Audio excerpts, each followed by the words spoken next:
तं येन तस्मै श्रीगुरुवे नमः। श्रीचैतन्यमनोभीष्टं स्थापितं येन भूतले स्वयं रूप कदा मह्यं ददाति स्वपदान्तिकम्। हे कृष्ण करुणा सिन्धु दीनबन्धु जगत्पते गोपेश गोपिकान्त राधाकान्त नमोऽस्तुते। तप्त कांचन गौरांगी राधे वृंदावनेश्वरी वृषभानुसुते देवी प्रणमामि हरिप्रिये। वंशाकल्पतरुभ्यश्च कृपा सिन्धुभ्येव च पतितनाम पावनेभ्यो वैष्णवेभ्यो नमो नमः।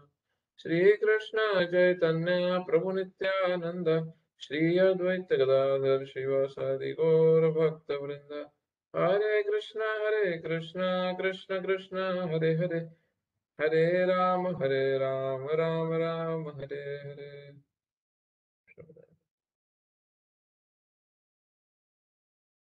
नमो विष्णुपदाय कृष्णपृष्ठाय भूतले श्रीमते भक्तिवेदांत स्वामिनिति नामिने नमस्ते सरस्वती देवे गौरवाणी प्रचारिणे निर्विशेष शून्यवादी पाश्चात्य देश। हरे कृष्ण। हरे कृष्ण प्रभु जी। Okay, so very interesting topics today.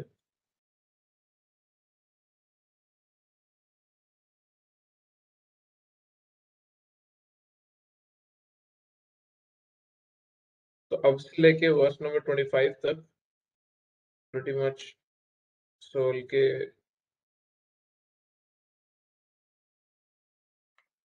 जो कैरेक्टरिस्टिक्स हैं उस पर डिस्कशन है। तो डिफरेंट एंगल से कृष्ण विल एक्सप्लेन सोल के आत्मा के कैरेक्टरिस्टिक्स। और 16th वर्स में हम देखते हैं, शुरू करते हैं।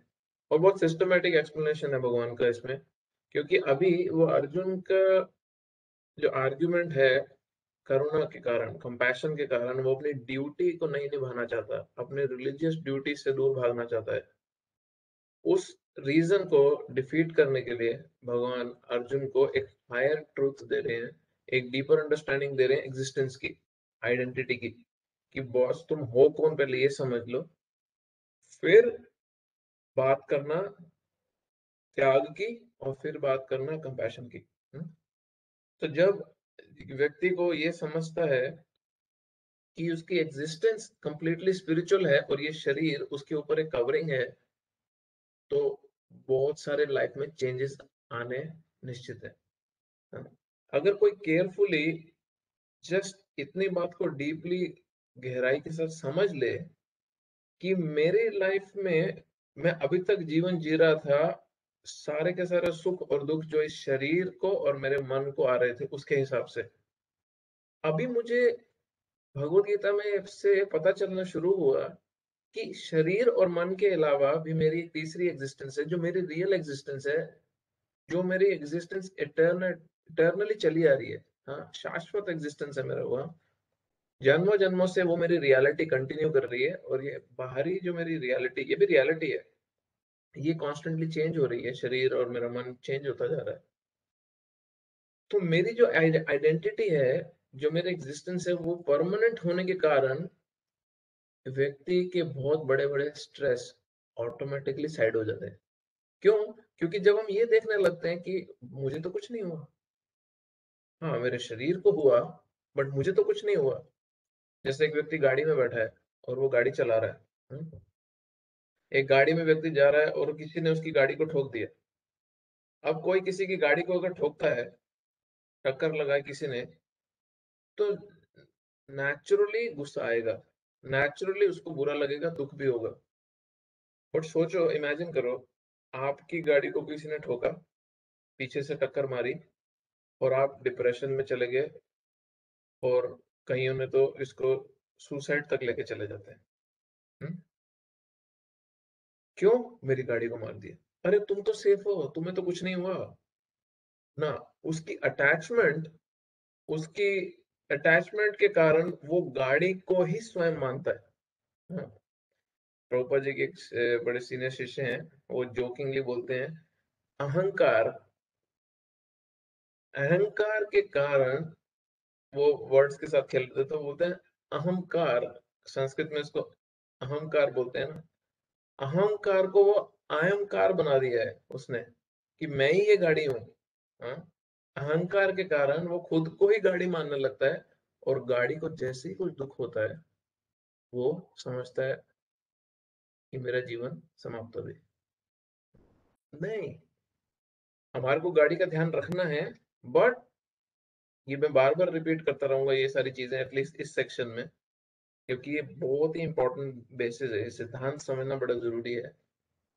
गाड़ी को का सुख-दुख आएगा और जाएगा, बट उससे मेरे सुख-दुख का कुछ लेना-देना नहीं है। किस हद तक लेना-देना है? उस हद तक ही लेना-देना है जितना मैं अलाउ करूँगा उसको। दैट मीन्स मेरे शरीर और मन को कोई कष्ट आएगा, तो मैं उतना ही उस कष्ट से अफेक्टेड होऊँगा। मैं ऐसे नहीं बोल रहा किसी को चोट लगे तो बोले अब मुझे दर्द नहीं फ़ील करनी, तो दर्द नहीं होगी। ना, मैं अफेक्ट होने की जब बात कर रहा हूँ, तो मैं साइकोलॉजिकली फुल्ली इन्वॉल्वमेंट की बात कर रहा हूँ इस समय। हाँ? उसकी पूरी लाइफ़ उसको डिस्ट्रॉयड होती दिखती है। उतना ही सिर्फ़ इफ़ेक्ट करेगा जितना हम उसको अलाउ करेंगे। एक सिंपल एग्ज़ाम्पल लेते हैं, क्योंकि कुछ लोग इंडिया में, कुछ लोग ऑस्ट्रेलिया में हैं, उसके बेसिस पे मैं एग्ज़ाम्पल बताता हूँ ये वाला। कि सपोज़ कुछ लोग अभी इंडिया में हैं और वो माइग्रेट होके ऑस्ट्रेलिया में आते हैं। हुँ। अभी पहले जब वो इंडिया में थे, तो इंडियन क्रिकेट टीम को चीयर करते थे। हाँ? इंडियन क्रिकेट टीम जीतती थी, तो उनको सुख होता था। इंडियन क्रिकेट टीम हारती थी, तो उनका दिन खराब होता था, मूड ऑफ होता था, खाने का मन नहीं करता था, कईयों ने टीवी भी तोड़े। हुँ। अभी वो व्यक्ति ऑस्ट्रेलिया आता है। अब जब वो व्यक्ति ऑस्ट्रेलिया आया, तो उसने धीरे-धीरे, अभी भी इंडियन क्रिकेट टीम को चीयर कर रहा है, बट धीरे-धीरे उसने अपनी अटैचमेंट ऑस्ट्रेलिया के साथ बाँधनी शुरू करी। वो अपने आप को ऑस्ट्रेलियन ज़्यादा देखने लगा इंडिया के मुकाबले। हाँ, अभी वो व्यक्ति अपनी एग्जिस्टेंस को, अपने लाइफ़स्टाइल को ऑस्ट्रेलिया से ज़्यादा मैच करता है और इंडिया की हर चीज़ की क्रिटिसाइज़ करता है। करप्शन, पॉल्यूशन, पॉपुलेशन, सबको लेके, हाँ, उसको वो गाली देता रहता है इंडिया को। तो उसको, ऐसे हैं कई लोग हैं, इसलिए मैं ये एग्ज़ाम्पल दे रहा हूँ। मेरे यहाँ पे दोस्त भी हैं, उनको इंडिया पसंद ही नहीं है अभी। तो दे प्रेफर ऑस्ट्रेलिया मोर, वो हर चीज़ ऑस्ट्रेलिया। तो अभी ये व्यक्ति जब वही इंडियन क्रिकेट और इंडिया और ऑस्ट्रेलिया का क्रिकेट मैच देखेगा, और जब इंडिया हारेगी और ऑस्ट्रेलिया जीतेगी, तो इसको सुख होगा। यही व्यक्ति जो रोता था पहले इंडिया के हारने पे, हुँ, अब ये इंडिया के हारने पे खुश हो रहा है। तो टीम्स नहीं चेंज हुई, इसने अपनी आइडेंटिफिकेशन चेंज कर ली है। इसने अपने को अभी आइडेंटिफाई करना, जिस कंट्री के साथ करता था, वो चेंज करके दूसरी कंट्री के साथ कर लिया। ये इतना ही सिंपल है समझना। एटलीस्ट थ्योरेटिकली समझे, फिर धीरे-धीरे लाइफ में इसको अप्लाई भी करना होता है। और वो इतना आसान नहीं होता, मतलब मेरा बोलना ईज़ी है बट अप्लाई करना मुश्किल होता है। तो ये जो अंडरस्टैंडिंग है, ये अगर किसी को ये बेसिक्स समझ जाए कि मेरा सुख और दुख केवल कितना मैं उसको पकड़ के रखता हूँ, सिचुएशन को, सराउंडिंग्स को, उस आइडेंटिटी को, उसके हिसाब से ही सुख और दुख मुझे इफ़ेक्ट करने वाला है। अभी एक एग्ज़ाम्पल है कोकोनट का, है ना? कोकोनट नारियल होता है।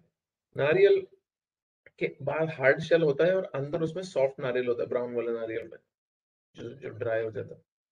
अब उसमें जो अंदर शेल है, जब वो नारियल इनफ पक जाता है, तो उसका जो शेल है अंदर का, वो नारियल से सेपरेट हो जाता है। उसको हिलाओ तो वो अंदर का जो पूरा का पूरा जो उसका जो नारियल मेन खाने वाला है, वो अंदर में हिलता है। अभी जो स्पिरिचुअली एलिवेटेड है, जो अध्यात्म के रास्ते पे काफ़ी पहुँचा हुआ है, वो इस शरीर रूपी नारियल में तो है, बट वो इस नारियल से अटैच नहीं है। इस शेल से, इसकी जो बाहर की जो हार्ड सरफेस है, उससे अटैच नहीं है। तो हमें इस जगत में तो रहना है, बट इस जगत का नहीं होना है। जैसे कोई व्यक्ति समुद्र में है, तो वो समुद्र में तो है, बट वो समुद्र का नहीं है।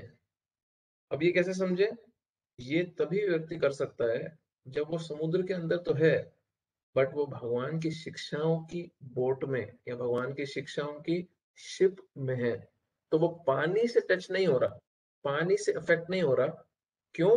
क्योंकि वो भगवान की शिक्षाएं जो हैं, उसके आधार पे अपना जीवन जी रहा है।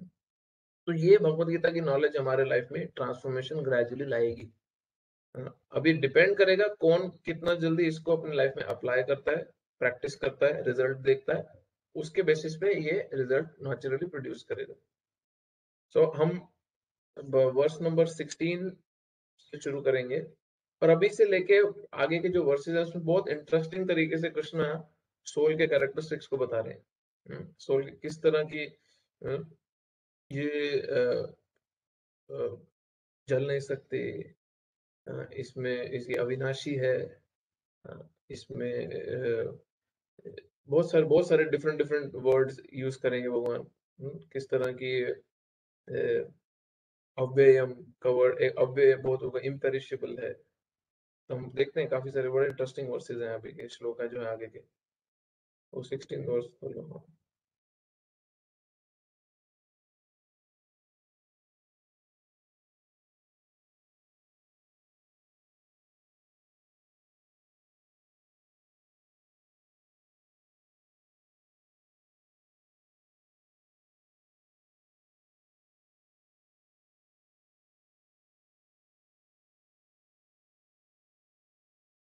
आगे प्रभु जी स्क्रीन पे स्क्रीन पे तो नहीं है। नहीं है अभी तक।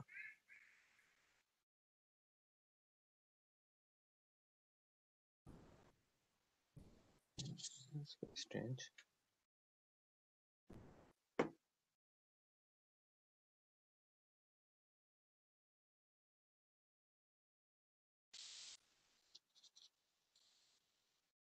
ऐसे तो दिखा रहा है शेयरिंग हो गया। दोबारा शेयर करते हैं, स्टॉप करके।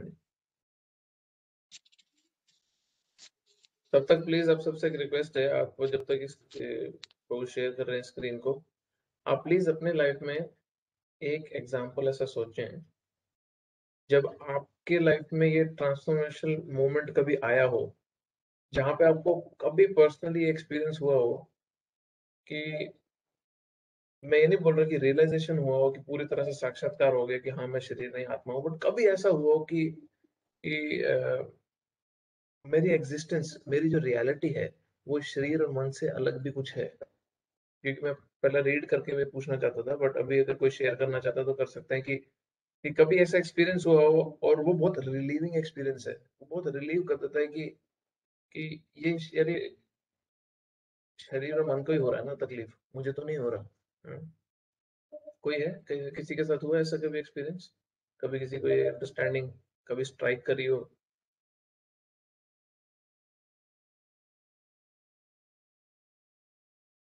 वो आप शेयर कर लो दोस्तों।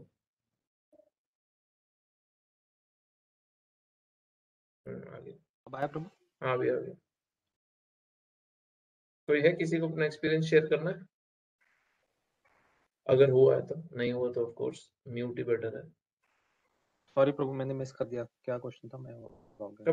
कभी एक्सपीरियंस हुआ कि suddenly in a fraction of a moment कि ये रियलाइज हुआ और बहुत रिलीविंग होता है, ये अंडरस्टैंडिंग कि हाँ रे यार ये तो मेरे शरीर और मन को ही तकलीफ आ रही है ना, मुझे तो नहीं हो रही ना।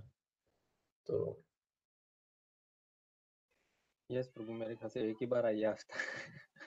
हम्म इट्स अ डिफरेंट एक्सपीरियंस अगर किसी को होता है ऐसा तो। Okay, will get into the shloka.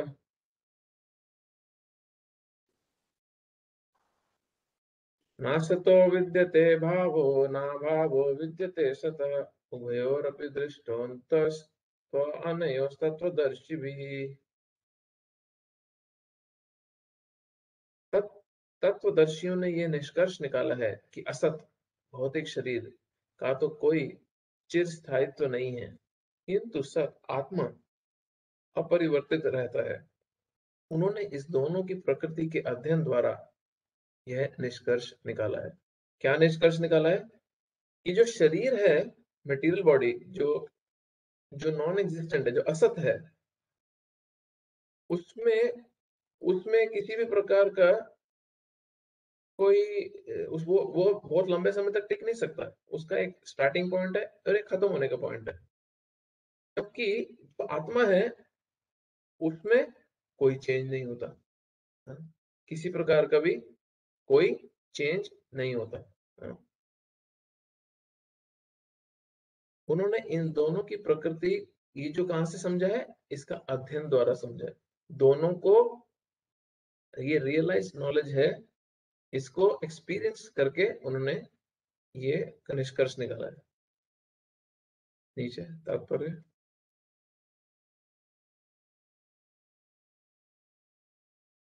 इसमें शुरू के स्टेटमेंट बड़े इंटरेस्टिंग है, जो आज से 50 साल पहले भी प्रभुपाद साइंटिस्ट की रिसर्च को कोट कर रहे हैं। परिवर्तनशील शरीर का कोई स्थायित्व नहीं है। आधुनिक चिकित्सा विज्ञान ने भी यह स्वीकार किया है कि विभिन्न कोशिकाओं की क्रिया प्रतिक्रिया द्वारा शरीर प्रतिक्षण बदलता रहता है। हाँ? जो सेलुलर लेवल पे जो बॉडी में ट्रांसफॉर्मेशंस हो रहे हैं, हर समय हमारे एक्शन और रिएक्शन जो है, हाँ, हमारे हर समय हमारी जो क्रियाएं और प्रतिक्रियाएं हैं वो कॉन्स्टेंटली बदल रही हैं। क्यों? क्योंकि सेलुलर लेवल पे हम शरीर कॉन्स्टेंटली चेंज कर रहे हैं अपना। इस तरह शरीर में वृद्ध तथा वृद्धावस्था आती रहती है, किंतु शरीर तथा मन के निरंतर परिवर्तन होने पर भी आत्मा स्थायी रहती है। यह पदार्थ तथा आत्मा का अंतर है। हाँ, ये मटेरियल और स्पिरिचुअल में बहुत इंपॉर्टेंट डिफरेंस है। आत्मा में कोई चेंजेस नहीं आते, यही वो श्लोक बता रहा है बेसिकली। हाँ, कि आत्मा जो है वो शब्द के यूज किया, उसमें कोई चेंज नहीं होता किसी भी प्रकार का। किसी भी प्रकार का चेंज आत्मा में देखा नहीं जाता, जबकि भाव, ये जो चेंज है ये शरीर में देखा जाता है। स्वभावतः शरीर नित्य परिवर्तनशील है और आत्मा शाश्वत है। तत्वदर्शियों ने चाहे निर्विशेषवादी हो या सगुणवादी इस निष्कर्ष की स्थापना की है। अब विष्णु पुराण को कोट किया जा रहा है 2:12-38 में। विष्णु पुराण में बोला गया है, कहा गया है कि विष्णु तथा उनके धाम स्वयं स्वयं प्रकाश से प्रकाशित हैं। हाँ? जो ज्योतिषी विष्णु भुवनानि विष्णु तत् तथा असत शब्द आत्मा तथा भौतिक पदार्थों का ही द्योतक है। सभी तत्वदर्शियों की ये स्थापना है। ये जो वर्जन है, अभी ये जो श्लोक है पर्टिकुलरली, ये जिन्होंने तत्व का दर्शन कर लिया है, ये जिन्होंने तत्व का दर्शन किया है, ये श्लोक की जो रियलाइजेशन है वो तत्वदर्शी दे रहे हैं। हाँ? इसलिए ये कोई थ्योरी को डिस्कस नहीं किया जा रहा, प्लीज समझना इस बात को। ये किसी ने आर्म चेयर फिलोसोफर ने बड़ा अच्छा सा मेडिटेट किया एक दिन नेचर में बैठ के, और उसने एक कविता लिखी, और असली में वो कविता का मूल सिद्धांत ही नहीं है। जैसे कई सारे मूवी राइटर्स हैं, वो बड़ी अच्छी अच्छी स्टोरीज इमेजिन करते हैं, हाँ, और वो स्टोरी के ऊपर बड़ी बड़ी मूवीज बनाते हैं, बहुत हिट होती है, बट असली में वो कैरेक्टर कुछ होता नहीं है। बाहुबली 1 बाहुबली 2 आई, बट बाहुबली नाम का कोई कैरेक्टर है नहीं। तो ये किसी राइटर की इमेजिनेशन है। बट ये जो फिलोसफी हम डिस्कस कर रहे हैं, ये तत्वदर्शियों का रियलाइजेशन, उनका साक्षात्कार है।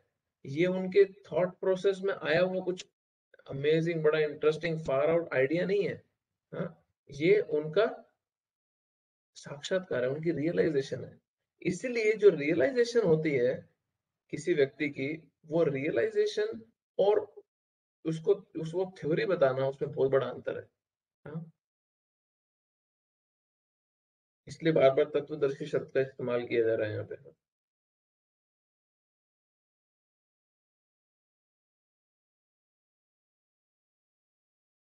आगे,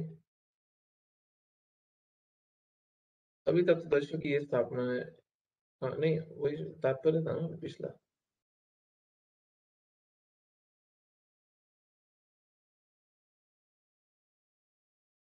यहीं से भगवान द्वारा अज्ञान से मोहग्रस्त जीवों को उपदेश देने का शुभ आरंभ होता है। अब कृष्ण बड़ी डिटेल में ये ज्ञान देना शुरू करेंगे, इसलिए हमारे लिए बड़ा इंपॉर्टेंट है अब से ये चैप्टर। अज्ञान को हटाने के लिए आराधक तथा आराध्य के बीच पुनः शाश्वत संबंध स्थापित करना होता है, और फिर अंश रूप जीवों तथा श्री भगवान के अंतर को समझना होता है। कोई भी व्यक्ति आत्मा के अध्ययन द्वारा परमेश्वर के समभाव को समझ सकता है। आत्मा तथा परमात्मा का अंतर अंश तथा पूर्ण के अंतर के रूप में है। अभी यहाँ पे भगवान वापस से हमारे जो तमोगुण है, हमारी जो इग्नोरेंस है, उसको हटाने वाले हैं। तो यहाँ पे फिर से भगवान की जो पोजीशन है उसको रीएम्फसाइज किया जा रहा है कि परम पुरुषोत्तम भगवान, supreme personality of godhead Shri Krishna अब यहाँ पे जीवों को, हमें जो उनके अंश हैं, उनको ये ज्ञान देने वाले हैं। वेदांत सूत्र तथा श्रीमद् भागवत में परमेश्वर के को समस्त उद्भवों प्रकाश का मूल माना गया है। ऐसे उद्भवों का अनुभव परा तथा अपरा प्रकृति कर्मों द्वारा किया जाता है। जीव का संबंध पर प्रकृति से है। परा मीन्स स्पिरिचुअल प्रकृति, जैसा कि 7वें अध्याय में स्पष्ट होगा। यद्यपि शक्ति तथा शक्तिमान में कोई अंतर नहीं है, किंतु शक्तिमान को परम माना जाता है और शक्ति का या प्रकृति को गौण। ये डिफरेंट अंडरस्टैंडिंग है। फर्दर परपोर्ट आगे जा रहा है, तो हम अगले श्लोक में जाएंगे। अब यहाँ पे कृष्ण इस 17वें श्लोक से भगवान लिस्ट देना शुरू करेंगे सोल के कैरेक्टरिस्टिक्स की।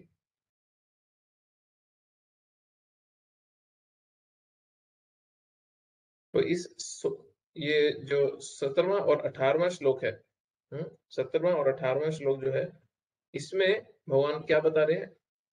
सोल, आत्मा मर नहीं सकती और शरीर को मृत्यु से कोई बचा नहीं सकता। और इसलिए इस बेसिस पे 17वां और 18वां श्लोक को एक्सप्लेन करने वाले हैं। अविनाशी तो तद्विद्धि येन सर्वम् इदं ततं विनाशम अव्ययस्य न कश्चित् कर्तुम् अर्हति। अब डिफरेंट डिफरेंट स्टाइल में आत्मा के कैरेक्टरिस्टिक्स को एक्सप्लेन करेंगे। जो सारे शरीर में व्याप्त है उसे अविनाशी समझो। जो पूरे शरीर में स्प्रेड आउट है, वो जो आत्मा है उसको अविनाशी समझो, वो डिस्ट्रॉय नहीं होती। उस अव्यय आत्मा को नष्ट करने में कोई भी समर्थ नहीं है।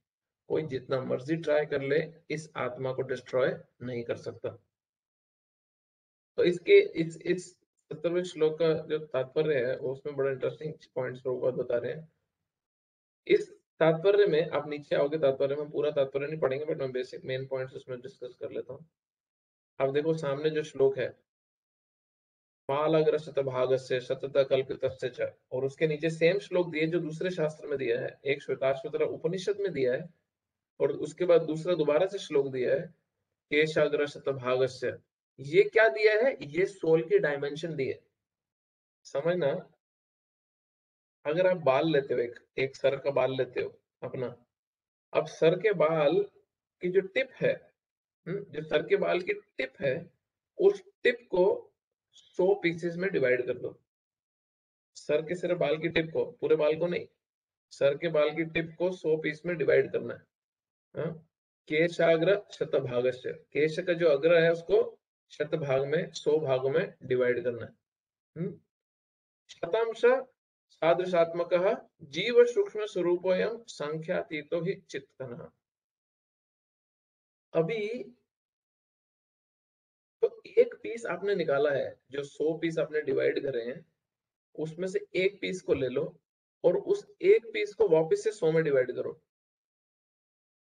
अभी सुन के ऐसा लग रहा है तो हो नहीं सकता, बट इस सोल की अलग अलग शास्त्रों में उसकी डायमेंशंस दे रखी है। एक बाल के 100वें हिस्से में से एक हिस्सा लो और उसको 100 हिस्सों में डिवाइड करो, तो जितना छोटा वो हिस्सा आएगा वो सोल की डायमेंशन है। इसलिए मॉडर्न साइंस जितने मर्जी इंस्ट्रूमेंट्स इस्तेमाल कर ले, उनको आत्मा नहीं दिखने वाली शरीर में। आत्मा को केवल एक्सपीरियंस किया जा सकता है, आत्मा को देखा नहीं जा सकता, क्योंकि वो बहुत टाइनी है, बहुत ज्यादा टाइनी। कोई माइक्रोस्कोप भी उसको कैप्चर नहीं कर सकता। तो ये बेसिकली इस पॉइंट बताया। नीचे अगर आप आओगे तो मुंडक उपनिषद का एक और श्लोक दिया हुआ जिसमें आत्मा की मेजरमेंट भी एक्सप्लेन की हुई है और उसके बारे में थोड़ी डिटेल भी दी हुई है। बड़ा इंटरेस्टिंग श्लोक है वो। आत्मा को अणु शब्द के लिए यूज किया जाता है। अणु मीन्स बहुत टाइनी, एटॉमिक। आत्मा जो उसका ट्रांसलेशन है वो पढ़ रहे हैं हम अभी। आत्मा आकार में अणु तुल्य है, जिसे पूर्ण बुद्धि के द्वारा जाना जा सकता है। मार्क कर लो प्रभु, इसको हाईलाइट करो ना ट्रांसलेशन को। आत्मा आकार में अणुतुल्य है, जिसे पूर्ण बुद्धि द्वारा जाना जा सकता है। यह अणु आत्मा 5 प्रकार के प्राणों में तैर रहा है। हमारी बॉडी में 5 प्रकार के लाइफ एयर्स हैं।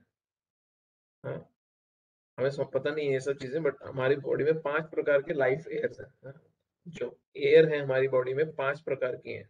प्राण, अपान, व्यान, समान और उदान। ये 5 प्रकार की एयर हैं डिफरेंट डिफरेंट बॉडी में, हमारी बॉडी में। ये हृदय के भीतर स्थित है। आत्मा जो है हृदय के भीतर स्थित है। और देहधारी जीव, देहधारी मीन्स हम, जिन्होंने बॉडी, जिनके पास शरीर है, जीव के पूरे शरीर में अपने प्रभाव का विस्तार करता है। ये इन लाइफ एयर्स के थ्रू आत्मा हमारी पूरी बॉडी में विस्तार करते हैं। जब आत्मा को 5 वायुओं के कल्मश से शुद्ध कर लिया जाता है तो इसका आध्यात्मिक प्रभाव प्रकट होता है। जब कोई व्यक्ति इस लाइफ एयर से फ्री हो जाता है, ये योगियों के लिए बेसिकली ज्यादा की बात की जा रही है। योगी ये प्रकार का योग साधना प्रैक्टिस करते हैं कि वो आत्मा को इन लाइफ एयर से सेपरेट करते हैं, तो उसके बाद उनकी मुक्ति कंफर्म होती है। भक्त को इसकी चिंता करने की जरूरत नहीं, वो भगवान ध्यान रखते हैं भक्त के साथ। अगले पैराग्राफ में इसका एक्सप्लेनेशन है। हठ योग का प्रयोजन विविध आसनों द्वारा इन 5 प्रकार के प्राणों को नियंत्रण करना है। अब योगा क्यों की जाती है? योगा इसलिए नहीं की जाती कि हमारी हेल्थ अच्छी रहे और हम लंबे उम्र तक ज्यादा काम कर सकें, अपनी सेंसेस को अच्छे से एंजॉय कर सकें। वेस्टर्न वर्ल्ड में योगा का मतलब है वेरी गुड हेल्थ। आपका हेल्थ बहुत अच्छा रहेगा। जितना लंबा आपका हेल्थ अच्छा रहेगा, उतना ही आप सेंसेस को अच्छे से एंजॉय कर सकते हैं। हाँ? बाबा रामदेव योगा सिखा रहे हैं। इतनी पब्लिक योगा की तरफ अट्रैक्ट क्यों हुई है? सिर्फ शरीर को स्वस्थ बनाने के लिए, सिर्फ शरीर को बीमारियों से दूर करने के लिए। बट योगा का ये गोल नहीं है। क्या गोल है योगा का? योगा करने का गोल क्या है? फिजिकल योगा और प्राणायाम और हठ योगा। हठ योगा का पार्ट है प्राणायाम और आसनों का गोल क्या है? इन 5 जो हमारी, जो 5 प्रकार की जो हमारे प्राण है, जो लाइफ एयर है, उसको नियंत्रण में लाना। जो आत्मा को घेरे हुए है। यह योग किसी भौतिक लाभ के लिए नहीं, अपितु भौतिक भौतिक आकाश के बंधन से अणु आत्मा की मुक्ति के लिए किया जाता है। ये एक्चुअल योगा लिबरेशन के लिए की जाती है। योग जो शब्द है, योग शब्द संस्कृत के युज शब्द से आता है। उसका मतलब ही है आत्मा को परमात्मा से कनेक्ट करना। हाँ, योग means to add. Add subtract होता है ना, एडिशन सब्ट्रैक्शन। तो संस्कृत में एडिशन को बोलते हैं योग। हाँ, तो हमारी लाइफ में भगवान को ऐड करना, और वो माध्यम क्या है? योग का माध्यम है, वो योगा का माध्यम है। कोई भक्ति योग के माध्यम से, कोई ज्ञान योग, कोई हठ योग।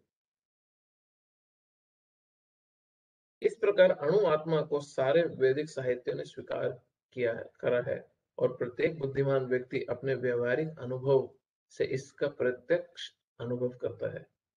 इसीलिए मैंने ये क्वेश्चन पूछा था कि हमने कभी एक्सपीरियंस किया है कि मेरी रियलिटी इस शरीर मन से परे भी कुछ तो है, कुछ तो और मेरे अंदर है रियलिटी, कुछ तो और मेरी एग्जिस्टेंस है।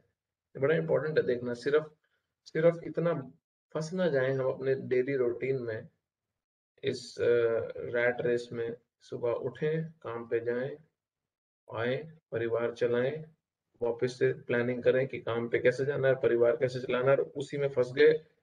कई बार घोड़े के वो लगाते हैं ना आंखों के आगे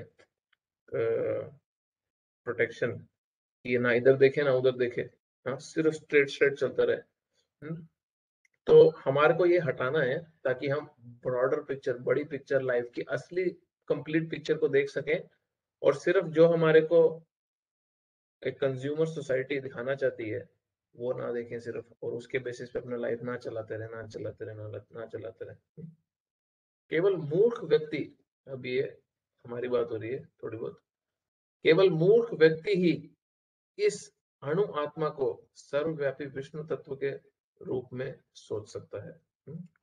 अब एक मूर्ख व्यक्ति ही क्या सोच सकता है कि ये जो आत्मा है, ये जो स्पिरिचुअल एस्पेक्ट है मेरा, ये भगवान के समान है। अणु आत्मा का प्रभाव पूरे शरीर में व्याप्त हो सकता है। मुंडक उपनिषद के अनुसार यह अणु आत्मा प्रत्येक जीव के हृदय में स्थित है। ये बहुत इंपॉर्टेंट पॉइंट है, कई लोग बोलते हैं तो आत्मा कहाँ है शरीर में? आत्मा शरीर में हृदय के स्थान में। भगवद गीता में 2 जगह पे कृष्ण इसकी रेफरेंस दे रहे हैं। सर्वस्य चाहम हृदय स्थाने विष्ट। हाँ, मैं सबके हृदय के स्थान में रहता हूँ। आत्मा के साथ परमात्मा भी रहते हैं। और एक जगह पे और भगवान बोलते हैं हृदय अर्जुन तिष्ठति। हाँ, हृदय में, in the region of the heart. तो यहाँ पे मुंडक उपनिषद को कोट किया जा रहा है। जो आत्मा है वो हृदय के स्थान में रहती है।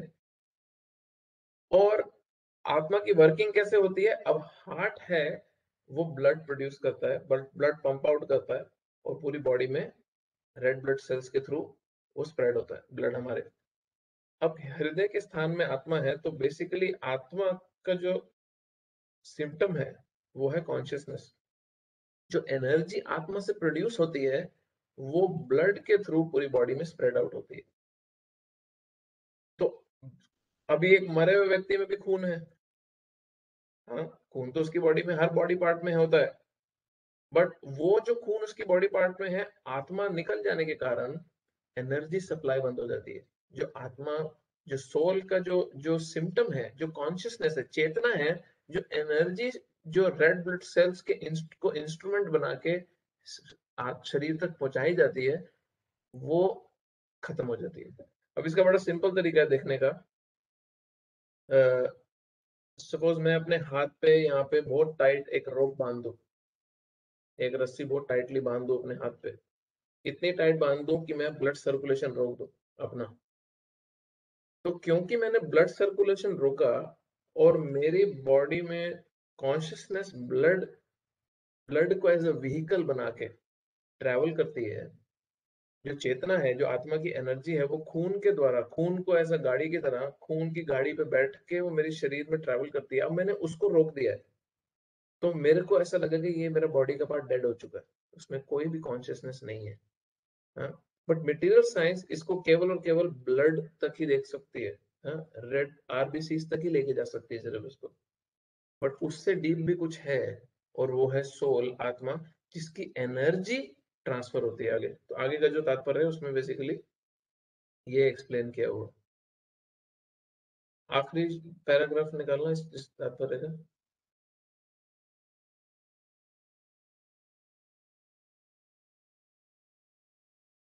पूर्ण आत्मा के ऐसे अणुकरणों की तुलना सूर्य प्रकाश के करणों से की जाती है। इस सूर्य प्रकाश में असंख्य तेजमय अणु होते हैं, सनलाइट में। इसी प्रकार परमेश्वर के अंश उनकी किरणों के परमाणु स्फुलिंग हैं। हम जो हैं, जीव है, भगवान के अंश की तरह है। जिस तरह सूर्य में सूर्य प्रकाश अंश होते हैं और प्रभा या पराशक्ति कहलाते हैं। अतः चाहे कोई वैदिक ज्ञान का अनुगामी हो या आधुनिक विज्ञान का, वह शरीर में आत्मा के अस्तित्व को नकार नहीं सकता। भगवान ने स्वयं भगवत गीता में आत्मा के इस विज्ञान का विशद वर्णन किया है।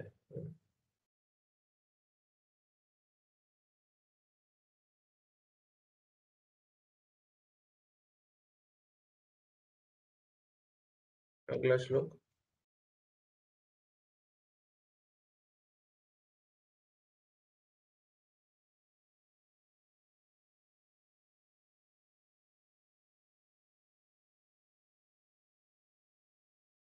हन्तवन्त इमे देहा नित्ययुक्त शरीरिणः अनाशिनो प्रमेयस्य तस्मात् युद्धस्व भारत।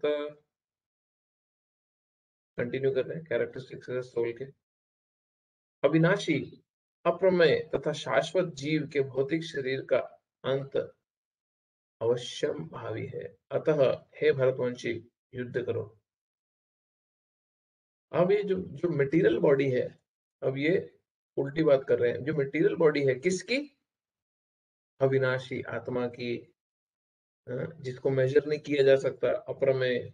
और ये जो शाश्वत एटर्नल सोल है, ये जो मटेरियल बॉडी है वो खत्म होनी जरूरी है। तो भगवान अर्जुन को बोल रहे हैं कि तू इस युद्ध में खड़ा हो और लड़, क्योंकि तू तो इस मटेरियल बॉडी को मार रहा है, आत्मा को नहीं मार रहा, जो इटर्नल है। तो इस तात्पर्य में पिछला प्रिंसिपल को ही रीएम्फसाइज किया है कि किस तरह आत्मा जो है वो इतनी छोटी है, इतनी छोटी है, बट उसमें शक्ति इतनी है कि वो पूरे शरीर को ऊर्जा देती है। और जो शरीर है वो किसी भी प्रकार से अगर नष्ट हो भी जाता है, हाँ, तो उसमें दुख क्यों मनाना? क्योंकि व्यक्ति तो मर नहीं रहा, उसकी आउटर कवरिंग सिर्फ चेंज हो रही है। हाँ? तो जब आउटर कवरिंग चेंज होनी ही है तो उसको, जब तुम उसको हमेशा के लिए तो प्रिजर्व करके रख नहीं सकते। तो भगवान ये आर्ग्यूमेंट्स अर्जुन को क्यों दे रहे हैं? बड़े इंपॉर्टेंट पॉइंट के लिए दे रहे हैं। क्योंकि व्यक्ति बोल सकता है ना कि अगर ऐसा ही है, अगर इतना ही है, प्रॉब्लम ही नहीं है शरीर से, शरीर को इतना ध्यान रखने की, तो फिर जब मर्डर होता है तो इतने रोना धोना क्यों, इतना पुलिस के केस वेस क्यों करने? मर्डर हो रहा है तो आत्मा तो मर नहीं रही, किसी का खून किसी को भी करना है तो करता रहे, फिर तो लॉ एंड ऑर्डर कुछ रहेगा ही नहीं। हाँ, सोसाइटी में। तो यहाँ पे भगवान ये सारे आर्ग्यूमेंट दे रहे हैं। अब ये तात्पर्य का जैसा कि पिछले श्लोक में, अगली लाइन जो आपने मार्क करी ना उसके अगले लाइन से, जैसा कि पिछले श्लोक में कहा गया है, यह इतना सूक्ष्म है कि कोई इसके मापने की बात सोच भी नहीं सकता। अतः दोनों दृष्टि से शोक का कोई कारण नहीं है, क्योंकि जीव जिस रूप में है ना तो उसे मारा जा सकता है। अभी सोल को तो मार नहीं सकते, तो दुख करने की जरूरत नहीं है। शरीर को प्रिजर्व नहीं कर सकते, तो भी दुख करने की जरूरत नहीं है। तो ना शरीर को कुछ समय तक स्थायी रूप से बचाया जा सकता है। इंटरेस्टिंग ना, अगर ये जिस एंगल से भगवान आ रहे हैं, सोल जो मेरी आइडेंटिटी है उसको तो कोई मार नहीं सकता, तो मैं टेंशन क्यों लूं? शरीर जो मेरे ऊपर एक आवरण है उसको मैं परमानेंटली बचा नहीं सकता, तो मैं टेंशन क्यों लूं? तो ये भगवान अर्जुन को आर्ग्यूमेंट दे रहे हैं। किस लिए दे रहे हैं वो तात्पर्य की लास्ट लाइन है, उस पर हम आते हैं अभी। पूर्ण आत्मा के सूक्ष्म कण अपने कर्म के अनुसार ये शरीर धारण करते हैं, अतः धार्मिक नियमों का पालन करना चाहिए। वेदांत सूत्र में जीव को प्रकाश बताया है, क्योंकि ये परम प्रकाश का अंश है। जिस प्रकार सूर्य का प्रकाश सारे ब्रह्मांड को पोषण करता है, उसी प्रकार आत्मा के प्रकाश से इस भौतिक देह का पोषण होता है। जैसे ही आत्मा इस भौतिक शरीर से बाहर निकल जाता है, शरीर सड़ने लगता है, अतः आत्मा ही शरीर का पोषक है। शरीर अपने आप में महत्वहीन है, बॉडी अपने आप में यूजलेस है। सिर्फ बॉडी अपने आप में यूजलेस है। अगर सोल नहीं है तो हमारा कोई बहुत नियर एंड डियर किसी की कभी मृत्यु हो जाती है, तो वो व्यक्ति जो है उसको, हमारा कोई इंटरेस्ट नहीं रहता उस शरीर में। सपोज अभी मेरे सामने मेरे पिताजी का शरीर पड़ा है, मेरे पिताजी का देहांत हो गया, वो मेरे सामने, और मैं रो रहा हूँ, ओ मेरे पिताजी मुझे छोड़ गए, मेरा पिताजी मुझे छोड़ के चले गए, और रो रहा हूँ, बुरा हाल हो गया, मेरे पिताजी मुझे छोड़ के चले गए। तो सामने से कोई व्यक्ति आके बोलेगा तू पागल है, रो क्यों रहा है? तेरे पिताजी तो सामने लेटे हुए हैं और तू रो रहा, छोड़ के चले गए। क्या छोड़ के चले गए? तेरे सामने तो लेटे हुए हैं। बोले नहीं नहीं, मेरे पिताजी मुझे छोड़ के चले गए। बोले तू सच्ची में पागल हो गया? तेरे सामने तेरे पिताजी लेटे हैं तो तू क्यों रो रहा है? इसमें दो पॉइंट बड़े इंटरेस्टिंग है, बहुत डीप है। एक्चुअली जिस व्यक्ति के लिए मैं रो रहा हूँ, जो मेरे पिता मुझे छोड़ के चले गए, जिस व्यक्ति के लिए मैं रो रहा हूँ, वो जो आत्मा शरीर से चली गई, उससे तो मैंने कभी मेल किया ही नहीं था, उससे तो मेरा कभी लेना देना हुआ ही नहीं। हाँ, क्योंकि मैं जिसको जीवन भर पिता मानता था वो तो अभी भी मेरे सामने है, शरीर। बट जिसके लिए मैं रो रहा हूँ, जो आत्मा, जिस आत्मा के लिए मैं रो रहा हूँ, वो आत्मा तो शरीर से अलग हो चुकी है, और मैंने उससे कभी कनेक्ट करने की कोशिश ही नहीं की। मैंने अपने पिता की सेवा कभी भी आत्मा के स्तर पे नहीं की। हाँ, बट आत्मा जाने के बाद मैं अपने पिता के लिए रो रहा हूँ। बट जिसको जीवन भर पिता माना, वो शरीर वो अब मुझे मेरे घर में 2 दिन से ज़्यादा नहीं चाहिए क्योंकि बदबू आएगी उसमें से। दैट मीन्स अगर मेरा 30, 40, 50 साल, 60 साल, 80 साल मेरे पिता के साथ रिश्ता रहा है, तो मैंने एक्चुअली में अपने पिता के साथ कभी रिश्ता रखा ही नहीं था। क्योंकि अगर मैंने अपने पिता के साथ रिश्ता रखा होता, तो अभी वो जो शरीर मेरे सामने पड़ा है, वो मुझे नहीं चाहिए घर पे। तो कौन थे मेरे पिताजी? हाँ, हैं कौन मेरे पिताजी? किसके लिए रो रहा हूँ मैं? ये समझ रहे हैं? ये अगर आप कैच कर सकोगे, तो बहुत सारी अंडरस्टैंडिंग इसमें क्लियर होगी। अब ये सारी बात करने का ये मतलब नहीं है कि हम हार्ड हार्टेड हो जाएँ और ये ये जो रियलिटी है, इसको बहुत इनसेंसिटिवली डील करें। इसको बिल्कुल ही एकदम हार्डकोर कठोर व्यक्ति की तरह डील करें, नहीं। बट ये प्रिंसिपल समझने बड़े ज़रूरी हैं कि मेरा रिश्ता मेरे पिता से आत्मा के स्तर पे कभी हुआ ही नहीं, जो उनकी रियल एक्जिस्टेंस है, जो उनकी रियलिटी है। हाँ, तो अभी अर्जुन को भगवान क्यों ये शिक्षा दे रहे हैं? अर्जुन को इसलिए दे रहे हैं क्योंकि लास्ट लाइन हम पढ़ते हैं, इसलिए अर्जुन को उपदेश दिया गया कि वह युद्ध करे और भौतिक शारीरिक कारणों से धर्म की बलि ना होने दे। अर्जुन को इसलिए शिक्षा दी जा रही है कि अर्जुन, तू कंपैशन दिखा तो रहा है उस शरीर के लिए, बट तू उस शरीर के लिए कंपैशन दिखा रहा है जो एक्चुअली में परमानेंट रहेगा नहीं। तो तू धर्म को क्यों त्याग रहा है इस इम्परमानेंट शरीर के लिए? जो आत्मा परमानेंट है, उसके लिए तू क्यों कुछ नहीं कर रहा? जो परमानेंट आत्मा है, उसके लिए क्यों नहीं कुछ कार्य कर रहा? हाँ? तो धर्म को त्याग मत इस इम्परमानेंट शरीर के लिए। ये आर्गुमेंट बेसिकली कृष्ण इस श्लोक के माध्यम से अर्जुन को रख रहे हैं।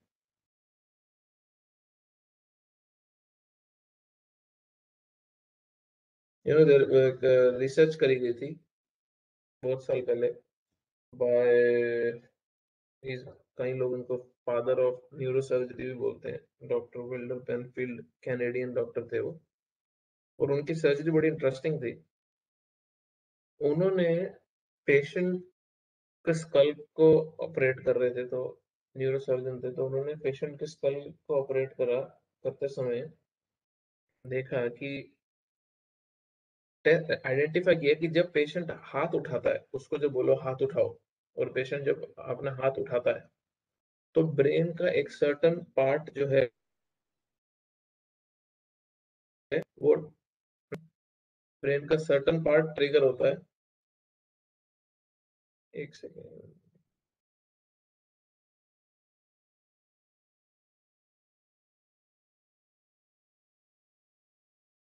और वो व्यक्ति को जब बोलते हैं अपना पैर हिला, तो ब्रेन का एक सर्टन पार्ट ट्रिगर होता है। दैट मीन्स वो जो जो जो जिसका शरीर है, वो जब अपने हाथ को हिला रहा है, तो ब्रेन में पार्ट ट्रिगर कर रहा है उसका। हम्म? तो अभी इस व्यक्ति अलग अलग एक्टिविटी के कारण वो हंस रहा है, तो एक सर्टन पार्ट ट्रिगर होता है ब्रेन के अंदर। तो अलग अलग एक्टिविटीज जब वो कर रहा है, तो ब्रेन में अलग अलग एरियाज में ही could see signals are coming. तो वो डॉक्टर ने क्या किया, वो डॉक्टर ने इस पेशेंट को नहीं बोला कुछ भी कि तुम अभी क्या इंस्ट्रक्शन फॉलो करो। उस डॉक्टर ने इन इन सिग्नल्स को आइडेंटिफाई किया ब्रेन में, और उसने वो सिग्नल्स को टैप करना शुरू किया ब्रेन में।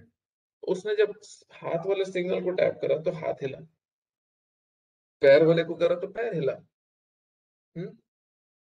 और अलग अलग सिग्नल्स को उसने टारगेट किया, और अलग अलग एक्टिविटी वो व्यक्ति करने लगा, और उस पेशेंट से पूछा है कि तूने पैर हिलाया, तूने हाथ हिलाया? बोला नहीं, मैंने नहीं हिलाया, मैं तो सिर्फ अपना हाथ हिलता हुआ देखा। तो ये डॉक्टर ने अमेजिंग स्टडी किया उसके ऊपर कि अभी मैं तीसरा व्यक्ति था, उस वो पेशेंट है, उसके हाथ हिल रहा है और ब्रेन में कुछ ट्रिगर हो रहा है, तो मैं थर्ड पर्सन था।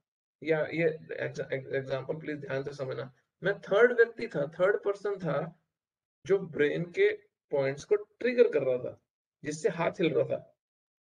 तो वो बोलता है शरीर में भी कोई थर्ड एंटिटी है जो हमारी इच्छा करते हैं, हम डिजायर करते हैं, तो वो ब्रेन के इन एरियाज को टारगेट करके ट्रिगर करती है, जिससे हाथ हिलता है। नहीं तो मैंने बोला मेरा हाथ हिल और मैंने हाथ हिला दिया। हम्म? जबकि वो पेशेंट को जब डॉक्टर ने ट्रिगर किया उस एरिया को, तो हाथ अपने आप हिला और पेशेंट को पता भी नहीं है, हाँ, कि मेरा हाथ हिल रहा है। तो ये डॉक्टर ने काफी सारी स्टडी करके ये निष्कर्ष पे आया कि कुछ तो हमारी बॉडी में नॉन मटेरियल, कुछ तो थर्ड पर्सन है।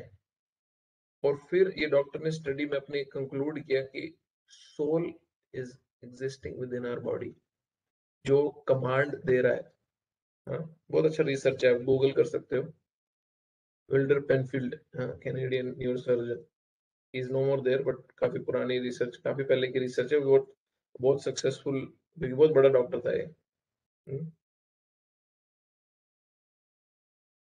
ओके, अगला श्लोक। इन श्लोक में थोड़ा फटाफट ही निकलेंगे क्योंकि कैरेक्टरिस्टिक्स ही हैं। या एनं वेत्ति हन्तारं यश्चैनं मन्यते हतम् उभौ तौ न विजानीतो नायं हन्ति न हन्यते। तो इस जीवात्मा को मारने वाला समझता है तथा जो इसे मरा हुआ समझता है, वह दोनों ही अज्ञानी है, क्योंकि आत्मा ना तो मरता है ना मारा जाता है। हम्म?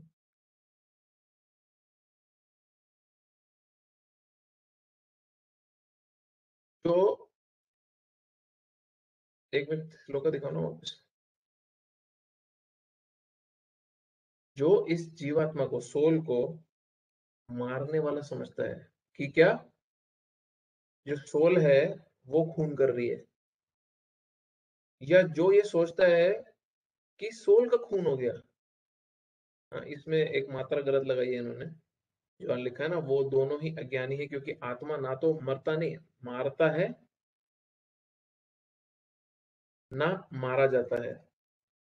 हाँ, ना मारता है ना मारा जाता है, कि आत्मा खून भी नहीं कर सकती और आत्मा का खून हो भी नहीं सकता। तो बंदे का दिमाग घूमेगा, यार कर कौन रहा है फिर? हाँ? खून करता कौन है, एक्शन कर कौन रहा है फिर? अभी हमने डॉक्टर की रिसर्च पढ़ी जिसमें कोई तो थर्ड पर्सन कमांड दे रहा है, तो हो क्या रहा है एग्जैक्टली exactly? ये तात्पर्य देखते हैं।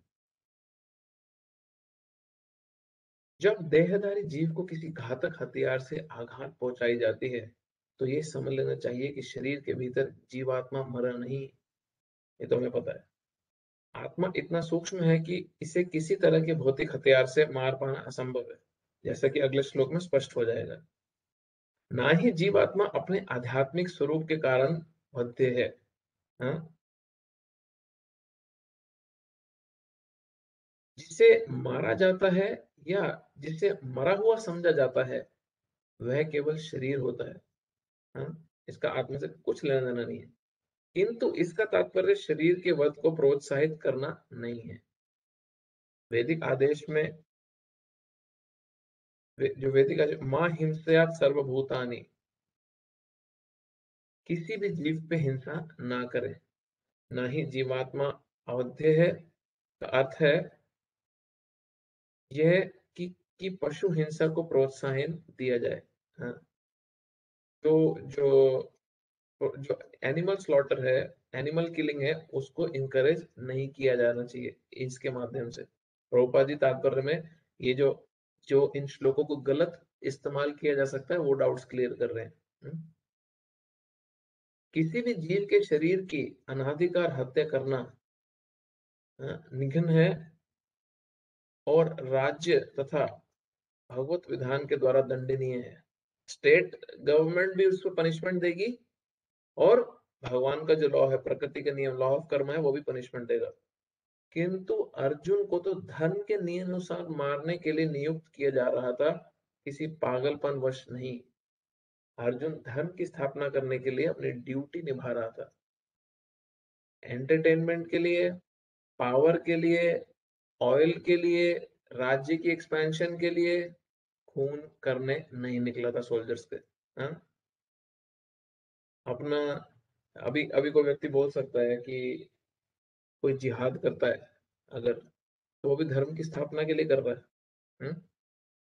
वो भी काफिरों को मार रहा है, वो भी बम फोड़ता है, कन्वर्जन करता है, जो भी करता है फोर्सफुली। तो तो वो भी तो धर्म अपने हिसाब से धर्म की स्थापना ही कर रहा है। हाँ, बट वो धर्म की स्थापना कैसे है? धर्म की स्थापना किस बेसिस पे की जा रही है? वो धर्म की स्थापना जो है उसमें आर्गुमेंट क्या है उनका, कि जो एथिस्ट है, हाँ, काफिर का मतलब है जो अल्लाह में नहीं मानता। अब उसको अगर शारीरिक रूप में लिया जाएगा तो उसकी जो अंडरस्टैंडिंग होगी अल्लाह को मानने की, वो क्या बनेगी? जो अल्लाह को इस्लाम के स्टाइल में नहीं मानता, वो मुजरिम है बेसिकली। बट भगवान को, अल्लाह को हमने लिमिट क्यों कर दिया सिर्फ इस्लाम के स्टाइल में? हाँ, ये कितना शारीरिक रूप से अंडरस्टैंडिंग है, बॉडीली प्लेटफॉर्म पे अंडरस्टैंडिंग है। जैसे मैं उस दिन भी बता रहा था, शायद पता नहीं इस क्लास में बता रहा था, कहीं पे डिस्कस कर रहा था कि अगर कोई व्यक्ति शक्कर बोलता है, कोई चीनी बोलता है, कोई खंड बोलता है, कोई शुगर बोलता है, और चारों आपस में लड़ पड़े हैं, तो एक ही प्रोडक्ट की तो बात की जा रही है ना। चाय में आप चारों में से एक भी डाल दोगे तो सेम रिजल्ट आएगा। हम्म? क्योंकि चारों एक ही आइटम है, सिर्फ उसको अलग नाम से बुलाया जा रहा है, अलग जगह के हिसाब से। इमेजिन करो लोग लड़ पड़े हैं कि तुमने चीनी क्यों बोला, शुगर क्यों नहीं बोला, मेरे को शुगर खानी है, बोला नहीं मुझे चीनी खानी है, बोला नहीं मुझे शुगर खानी है, मुझे चीनी खानी है। तो अभी लड़ पड़े व्यक्ति कि नहीं तुम अल्लाह को मानो, वो बोले नहीं तुम क्राइस्ट को मानो, बोले नहीं तुम कृष्णा को मानो, हाँ, बोले नहीं तुम जिहोवा को मानो, और लड़ रहे हैं आपस में। पूरी तरह लड़ रहे हैं, खून कर रहे हैं एक दूसरे के। तो ये कितना बॉडीली प्लेटफॉर्म पे, शरीर के प्लेटफॉर्म पे अंडरस्टैंडिंग है भगवान का। तो वो धर्म के हिसाब से नहीं है। जैसे सिखिज्म में एक स्टेटमेंट बोली जाती है, प्रिडिक्शन है, राज करेगा खालसा, आके रहे ना कोई। अगर किसी ने सुना हो गुरुद्वारे वगैरह में कभी, राज करेगा खालसा, आके रहे ना कोई। अभी जो खालसा है वो ही राज करेगा, बाकी कोई सरवाइव नहीं करेगा फ्यूचर में। हम्म? अब खालसा को अगर एक सिख व्यक्ति शारीरिक प्लेटफॉर्म पे, शारीरिक रूप से अगर देखे कि खालसा मतलब वो जिसने सिखिज्म को एक्सेप्ट किया है, तो वो तो मिसअंडरस्टैंड कर ही जाएगा इसको। जबकि खालसा वर्ड का मतलब है जो प्योर है। अब प्योर एक मुसलमान क्यों नहीं हो सकता? प्योर भगवत गीता को नाइसली अच्छे से प्रैक्टिस करने वाला व्यक्ति क्यों नहीं हो सकता? तो ये जो अंडरस्टैंडिंग है कि माय वे, मेरा जो तरीका है भगवान को वर्शिप करने का वो ही एक तरीका है, वो धर्म नहीं है। ये उस धर्म की बात नहीं हो रही यहाँ पे। अर्जुन वो प्रकार का धर्म एस्टेब्लिश करने के लिए युद्ध नहीं कर रहा। अर्जुन टेररिस्ट ग्रुप, दुर्योधन का जो टेररिस्ट ग्रुप था, एक सेंस में आतताई थे वो लोग, दे वर डिस्ट्रक्टिव एलिमेंट्स, असुर थे, राक्षस थे, उनको खत्म कर रहा था ताकि सोसाइटी में धर्म की स्थापना हो सके इन जनरल। यहाँ पे क्या अंडरस्टैंडिंग है? क्योंकि शारीरिक अटैचमेंट इतनी है, हाँ, नाम इतना इंपॉर्टेंट है, इसलिए कन्वर्जन पे बहुत जोर दिया जाता है, हमारा नंबर बढ़े। जिसका नंबर ज्यादा उसकी पावर ज्यादा। किसी को चिंता नहीं है, किसी को कोई कंपैशन नहीं है उस व्यक्ति की सोल के प्रति। मैं जब जॉब करता था मेलबर्न में, तो मेरी कंपनी में एक कस्टमर आया, और मैं उस समय ट्रैवल एजेंसी में काम करता था। तो मुझसे बात कर रहा था, मुस्लिम लड़का था। तो धीरे धीरे बात करते करते करते उसने मेरे गले में ये माला देखी और शुरू हो गया बोलना, तो मूर्ति पूजा क्यों करते हो, तुम ऐसे क्यों वैसे क्यों, और एकदम फुल एक्साइटेड, एकदम एजिटेटेड टाइप। पूरा जोश में था उसी समय मेरे को टोपी पहनाने के लिए। हाँ, और फुल डिस्कशन करने लगा। मैंने बोला प्रॉब्लम क्या है? बोला नहीं, तुम्हारे शास्त्र में ये लिखा है वो लिखा है। बहुत देर तक बोलता रहा, और मैं अंदर में मन में हंस रहा था, बट मैं उसको कोई भी आर्ग्यूमेंट्स नहीं देना चाहता था, क्योंकि वो उसी आर्ग्यूमेंट को यूज करता और किसी और का माइंड वॉश करता आगे जाके। मैं सुनता रहा, बहुत देर सुनता रहा उसको। तो मैंने उसको पूरी देर सुनने के बाद मैंने उसको ये बोला कि तो तुम चाहते कि मैं मुसलमान बन जाऊं? बोले हाँ, क्योंकि लास्ट जो मोहम्मद आए थे, जो प्रॉफिट आए थे, वही असली प्रॉफिट है, वो ये वो देर तक बोलता रहा।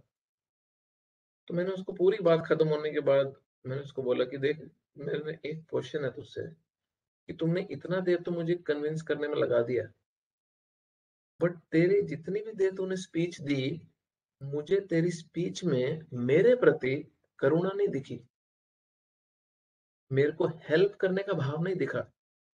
और सिर्फ मैंने इतना ही बोला उसको, और वो 1 सेकंड में मुंह उतरा, चुप हुआ, टिकट कराई और चला गया वहां से बाहर। क्योंकि ये जो नॉलेज है, ये कन्वर्जन, अपना नंबर, अपनी पावर बढ़ाने के लिए नहीं दी जाती। ये जो नॉलेज है, ये सामने वाले की मदद करने के लिए दी जाती है। ये सामने वाले को उसके जो दुखों में वो फंसा है, उसको एटर्नल रियल हैप्पीनेस मिल सके, उसके लिए दी जाती है। और जब इस मूड से हम किसी को ये नॉलेज देते हैं, तब ही सामने वाले के लाइफ में ट्रांसफॉर्मेशन आएगा।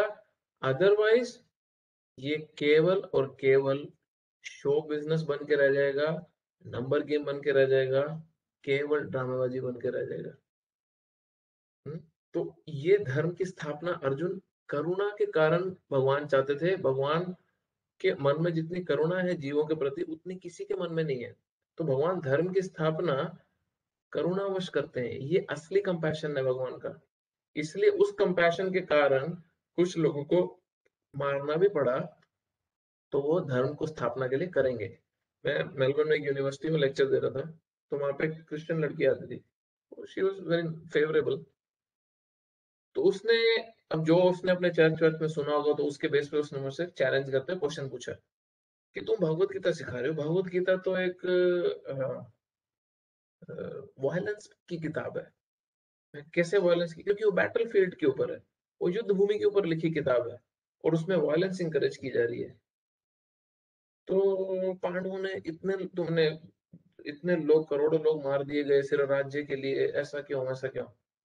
मैंने उसको बोला, अभी हम यूनिवर्सिटी में है इस समय, सपोज यहाँ पे 1,000 बच्चा है पूरे ब्लॉक में है, और यहाँ पे 10 टेररिस्ट घुस जाते हैं, 20 टेररिस्ट घुस जाते हैं, और सारी तरफ से दरवाजा को ब्लॉक कर देते हैं। हाँ, अब जब पुलिस यहाँ पे आएगी, तो वो क्या देखेगी कि हम इन 1,000 को बचाएं, तो उसके लिए उनको इन 20 को खून करना पड़ेगा, क्योंकि ये 20 नहीं तो 1,000 को मारेंगे। तो क्या पुलिस को करना चाहिए? तो बोली वो 20 को मारना चाहिए, कोई भी कॉमन सेंस वाला व्यक्ति ये बोलेगा। तो बोला, वो जब 20 को पुलिस मारेगी, तो वो जो पुलिस है, उसको अप्रिशिएट किया जाएगा या उसको क्रिटिसाइज किया जाएगा? अप्रिशिएट किया जाएगा। तो मैं बोला, जब ये महाभारत का युद्ध हो रहा है, ये एग्जैक्टली उसी प्रिंसिपल पे हो रहा है। यहाँ पे ऐसे रूलर्स पूरी भारत भूमि पे राज्य साम्राज्य अपना स्थापित कर रहे थे, जिनका केवल और केवल उद्देश्य था शोषण, एक्सप्लॉयटेशन। सारे के सारे असुर थे राजाओं के भेष में। अब उन चंद राजाओं को मारने के लिए भगवान को, पांडवों को क्रिटिसाइज करें या अप्रिशिएट करें? और वो आप सरप्राइज हो जाओगे, शी वाज सो थैंकफुल कि ये अंडरस्टैंडिंग उसका क्लियर हो कि महाभारत जो है क्या बेसिस पे है, भगवत गीता किस बेस पे बोली गई है। हम्म? तो ये धर्म की वो स्थापना अर्जुन करना चाहते हैं, इसलिए इसको बहुत क्लियरली समझना जरूरी है। तो हम नेक्स्ट वीक 20 श्लोक से करेंगे। कोई क्वेश्चन है किसी का तो पूछ सकते हैं, लेकिन कुछ तो मैसेज में कृष्णा आया प्रभु था। जी। हम्म। प्रभु जी, कंफ्यूजन है कि हाँ जी। जब हम कोई कर्म करते हैं या तो कोई काम करने का डिसाइड करते हैं, तो उसमें सोल का क्या रोल होता है? कि मतलब कि वो इंटरफियर करता है कि what is the role of soul when हाँ, वी वो डू पॉइंट हमने डिस्कस करना भी था। तो अभी कोई काम जब करते हैं, तो आत्मा का उसमें रोल क्या है? हाँ, आत्मा का उसमें एग्जैक्टली है क्या रोल? ये ये बड़ा इंटरेस्टिंग पॉइंट है जानने का। आप प्लीज समझें। आप कोई डिजायर करते हो, तभी आप कोई एक्शन करते हो, राइट? हाँ, आप जब कोई इच्छा करते हो, कोई सपोज किसी को नॉनवेज खाना है, किसी की। अब ऐसा तो है नहीं कि बिना डिजायर के जाके कोई मुर्गी को काट के पका के खा जाएगा, वो पहले डिजायर करेगा, अपनी अपनी इच्छा रखेगा। तो ये जो डिजायर है, ये जो डिजायर है, ये रिफ्लेक्शन है, ये बेसिकली आत्मा से प्रोड्यूस हो रहा है। अब इंटेलिजेंस जो उसकी बुद्धि है, मैं एक्चुअली इसको दूसरे स्टाइल में समझाता हूँ, कोई इजीली समझेगा। हमारे शरीर में कुछ फैकल्टीज हैं। एक है हमारा माइंड, माइंड के ऊपर है इंटेलिजेंस, और माइंड से नीचे क्या है, हमारी सेंसेस। तो हमारी सेंसेस जो हैं वो माइंड कंट्रोल करता है उन सबको, और हमारे माइंड से सुपीरियर है इंटेलिजेंस, बुद्धि, और बुद्धि से सुपीरियर है आत्मा। ये हायरार्की आप समझ रहे हो। हमारी 5 सेंसेस हैं, आंखें, कान, नाक, मुंह, त्वचा, जीभ, त्वचा। इन सेंसेस, इन इंद्रियों के ऊपर है मन, मन से ऊपर है इंटेलिजेंस, बुद्धि, और बुद्धि से ऊपर है आत्मा, सोल। अभी हम जब कोई डिजायर करते हैं, हाँ, जैसे ये सिंपल सा एग्जांपल लेता हूँ, पहले भी शायद मैंने दिया होगा। हम सोचते हैं ब्रेकफास्ट करना है, हम्म? अब ब्रेकफास्ट करने की डिजायर हुई, अब ब्रेकफास्ट करना है, तो अगर कोई नॉर्थ इंडिया से है तो उसके मन में ऑप्शंस आएंगी, गोभी पराठा, आलू पराठा, मूली पराठा, या छोले भटूरे, या जो भी। कोई गुजरात से है तो बोलेगा ढोकला, थेपला, फाफड़ा, जो भी। कोई साउथ से है तो बोलेगा इडली, उत्पम, डोसा। अभी ये ऑप्शंस जो आ रही हैं उसके ब्रेकफास्ट बोलते ही, ये सारी ऑप्शंस जो आ रही हैं, ये किस बेसिस पे आ रही हैं? जो उसने पीछे बहुत सालों से, या बचपन से, या बहुत महीनों से ये एक्टिविटीज की हैं। तो उसके बेस पे जैसे ही वो ब्रेकफास्ट सोचता है, तो उसको ये सारी ऑप्शन सामने आ जाती हैं। अब कोई नॉर्थ इंडियन है बट वो रहता साउथ में, और रोज उसको इडली सांभर ही खाता है, तो जब वो ब्रेकफास्ट सोचेगा तो वो पराठे नहीं सोचेगा, वो इडली डोसा ये सब सोचेगा, राइट? क्यों? क्योंकि माइंड क्या है, हमारे जैसे कंप्यूटर का यूआरएल होता है ना, आप जो उसमें कॉन्स्टेंटली फीड करते हो, वो ही जब आप नेक्स्ट टाइम, सपोज आप उसमें, आपने इंडिया जाना है, तो आप हर रोज जब भी आप ट्रैवल करने की सोचते हो, तो आप flyindia.com.au डालते हो, flyindia.com, flyindia.com।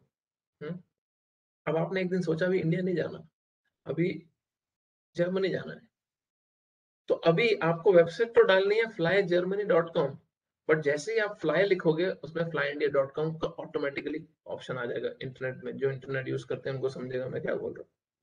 क्यों? क्योंकि आपने बार बार वही फीड डाला है उसमें, तो माइंड उस तरह काम करता है।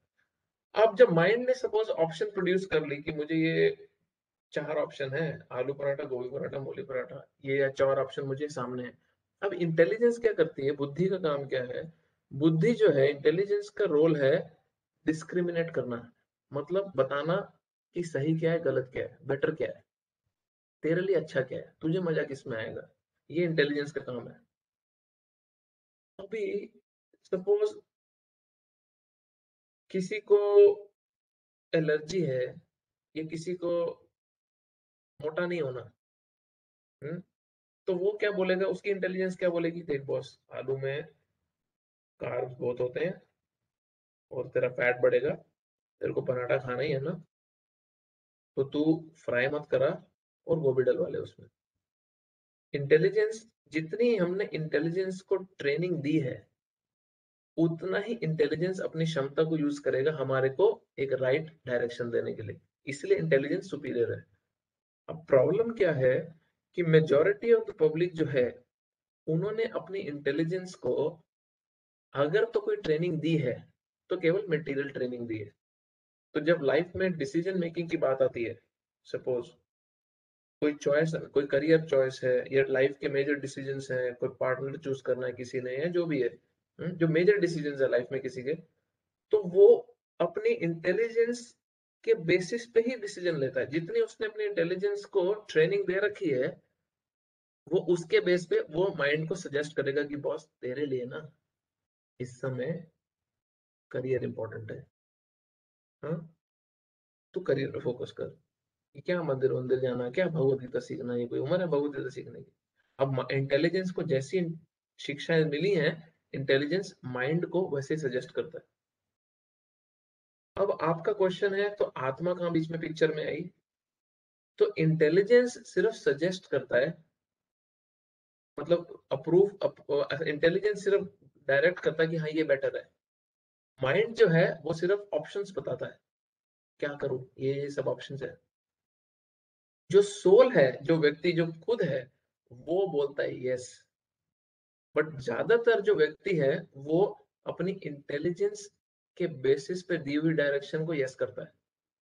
हाँ, तो इसलिए जो आत्मा है वो जिम्मेदार है कोई भी गलत काम के, जबकि वो एक्शन माइंड और इंटेलिजेंस द्वारा किए जा रहे हैं, और अल्टीमेटली हमारी सेंसेस आगे जो हाथ पैर हमारे चलते हैं वो काम करते हैं। बट जो पनिशमेंट है वो आत्मा को मिलती है, क्योंकि आत्मा ने अप्रूव किया। अभी फॉर एग्जांपल, इसी एग्जांपल में लो, व्यक्ति ने कुछ करियर ऑप्शन चूज करी है, कोई पार्टनर की ऑप्शन है, उसने डिसीजन लिया, या करियर की कोई ऑप्शन है, उसने चूज करना, ये जॉब चूज करूं या वो जॉब चूज करूं। ये जॉब चूज करूंगा तो मेरे को एक्स्ट्रा घंटे काम करना पड़ेगा, दैट मीन्स मेरे पास जो थोड़ा बहुत समय मेरी स्पिरिचुअल लाइफ के लिए बचता है वो भी खत्म हो जाएगा। बट इसमें पैसा थोड़ा सा ज्यादा है, 10-5% एक्स्ट्रा। ये चूज करता हूँ तो मेरे पास लाइफ बैलेंस करने का टाइम है, परिवार के लिए टाइम है, अपनी आध्यात्मिक स्पिरिचुअल लाइफ के लिए टाइम है, बट मेरे पास 5-7 हजार रुपए कम आएगा। तो अभी अभी ये व्यक्ति के पास ये दोनों ऑप्शन है, और इसकी इंटेलिजेंस जो है वीक होने के कारण, स्पिरिचुअली वीक होने के कारण, इसको क्या पुश कर रही है कि भैया स्पिरिचुअल स्पिरिचुअल लाइफ होती रहेगी, ये 5-7 हजार ले ले, एक्स्ट्रा जुड़ जाएंगे, बुढ़ापे में स्पिरिचुअल लाइफ प्रैक्टिस कर लेगा। हाँ, तो उसकी जो इंटेलिजेंस जितनी वो है वीक होने के कारण, स्पिरिचुअली वीक होने के कारण, उसको एक जगह पर डायरेक्ट कर रही है। बट वो क्या डिसीजन लेता है? नहीं, मैं ना किसी स्पिरिचुअली बैलेंस्ड व्यक्ति से सजेशन मांगता हूँ, अपने किसी स्पिरिचुअली सुपीरियर से सजेशन लेता हूँ। अब उसने क्या किया, उसने माइंड की इन ऑप्शंस को अपनी इंटेलिजेंस से डिसीजन लेने की बजाय उसने किसी और की बुद्धि को उधार पे ले लिया, उसने किसी और की इंटेलिजेंस को उधार पे ले लिया। अब उसने किसी और की जिसकी इंटेलिजेंस सुपीरियर है, वेल ट्रेन्ड है, उसकी इंटेलिजेंस को उधार पे लिया ये डिसीजन लेने के लिए। तो अब जब उसने, सामने वाले ने, व्यक्ति ने बोला कि देख, तू 6 महीने लेट अमीर हो जाएगा ना, ये जॉब करेगा तो जितना पैसा तू 4 साल में जोड़ेगा, ये जॉब में 3.5 साल में जोड़ लेगा। बट तेरे पास, तेरे जो 4 साल है वो बर्बाद तो नहीं होंगे बिना स्पिरिचुअल प्रैक्टिस के, बिना स्पिरिचुअल नॉलेज के? बच्चों को कल्चर नहीं दे पाएगा, तेरा कुछ डिप्रेशन स्ट्रेस बढ़ जाएगा, ब्ला ब्ला जो भी है।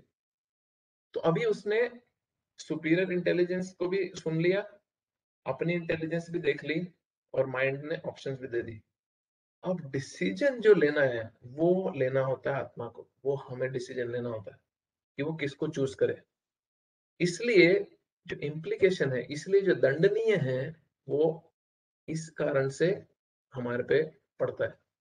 ये समझ आया आपको पूरा, और ये पूरा का पूरा कॉन्सेप्ट कैसे वर्क करता है? यस जी प्रभु जी, thank you so much. Hare Krishna. प्रभु, हाँ जी, एक थोड़ा कंफ्यूजन था। हाँ आपने बोलिए। जो भी वो आत्मा की बात बताई, तो मैंने कभी भी पहले सुना हुआ था कि द्वा सुपर्णा सयुजा सखाया समानम वृक्षम पिपलम। अपने शरीर में आत्मा परमात्मा दोनों रहते हैं। वो आत्मा है वो सुख दुख का भोगता है, वो परमात्मा जो होता है वो सब बैठा रहता है। एक डाल के अभी ऊपर दो आएगा, पक्षी। आगे आगे के श्लोक में आने वाला है। श्वेताश्वतर उपनिषद में से ये है, एक वृक्ष पे 2 पक्षी बैठे हैं, एक सिर्फ फल खा रहा है और एक सिर्फ देख रहा खाता हुआ। सही सही। आने वाला है वो। अभी क्योंकि हम सिर्फ आत्मा की बात कर रहे हैं, इसलिए मैं उस टॉपिक पे जा नहीं रहा अभी। आगे फिर नहीं, मैंने आत्मा के ऊपर परमात्मा भी है इसी लाइन में। हाँ, वो अपने इंद्रियां, शरीर में ही है दोनों। भगवान अपने शरीर में है दोनों। शरीर में ही है। भगवान बोल रहे हैं भगवद गीता में, हृदय से अर्जुन तिष्ठति, हाँ हाँ ना, सर्वस्य चाहम हृदय सानिविष्टो, सबके हृदय में मैं स्थापित हूँ। भगवान बोल हाँ, रहे हैं, भगवान आत्मा के साथ हमारे हृदय में भी है, जो परमात्मा जिनको बोला जाता है। सही आएगा सही। आगे, अगले वीक या अगले से अगले वीक आएगा वो। अभी श्राद्ध पक्ष चल रहा है, तो मेरे को थोड़ा एक दूसरा कंफ्यूजन था कि जो अपने पितृ है उसको संतुष्ट करने के लिए ये श्राद्ध पक्ष में हम लोग कागवास डालते हैं, तो वो क्या सही है तरीका? और उसमें पितरों को संतुष्ट करने का सबसे पावरफुल तरीका है दो चीजें। एक है भगवान के लिए पूरे शुद्ध तरीके से भोग बनाया जाए और पूर्ण भक्ति के साथ भगवान को अर्पण करके अपने पितरों को अर्पण किया जाए। दूसरा, भगवान के भक्तों को बुला के भोजन कराया जाए। जो ट्रेडिशनली ब्राह्मणों को बोलते थे, अभी तो ब्राह्मण सिर्फ नाम के मोस्टली रह गए, बट अगर कोई प्योर प्रॉपर ब्राह्मण है जो अच्छे से भक्ति कर रहा है, ब्राह्मण की ड्यूटीज निभा रहा है, उसको बुला के खिलाया जाए। नहीं, ये ये 15 दिन में कुछ ये दो इम्पोर्टेंस है? हैं। ये 15 दिन जो श्राद्ध पक्ष चल रहा है अभी, आज लास्ट डे है, तो आज उसका कुछ पितृ इम्पोर्टेंस पक्ष है? हाँ है ना, बिल्कुल है। यही तो इम्पोर्टेंस है, क्योंकि जो हमारे पितृ हैं वो शरीर नहीं थे, शरीर तो हमने जला दिए, वो आत्मा थे। तो हाँ हाँ हाँ। आत्मा क्योंकि वो आत्मा है और कुछ समय के लिए हमारा उनसे रिश्ता था, तो वो हाँ। ऋण उतारने के लिए जो आगे की जनरेशन है, जो हाँ अगली जनरेशन है, जो हम हैं, अपने पितरों का ऋण उतारने के लिए जो उन्होंने हमारे लिए किया, उन्होंने हमारे लिए परिवार बना के रखा, उन्होंने हमारे लिए परिवार की शिक्षाएं दी, ट्रेडिशन दिया, कल्चर दिया, उन्होंने हमारे को धन दौलत प्रॉपर्टी सब कुछ दिया। तो उनके प्रति जो ऋण उतारना है हमारे को, वो ऋण उतारने के लिए जो पुत्र हैं, जो बच्चे हैं, अगली जनरेशन है, हाँ हाँ। वो श्राद्ध करती हैं कि हमारे पितृ अगर किसी भी कारण किसी दुख योनि में फंसे हैं, किसी भी कारण किसी दुख हाँ, अवस्था में हैं, तो वो वहां से निकल जाए या आगे बढ़े, उनके दुख अच्छा कटे। अच्छा, अगर वो कहीं पे जन्म ले लिया है तो वो नहीं तब आते भी हैं? तब भी जन्म तो मोस्टली सबने ले ही लिया होगा, बट तब भी ना, तभी तो ये कंफ्यूजन नहीं होगा कि जैसे कृष्ण भगवान बताते हैं गीता में कि अर्जुन, तेरा और मेरा बहुत सारे जन्म हो गए हैं, तुझे नहीं पता है, सिर्फ मुझे पता है।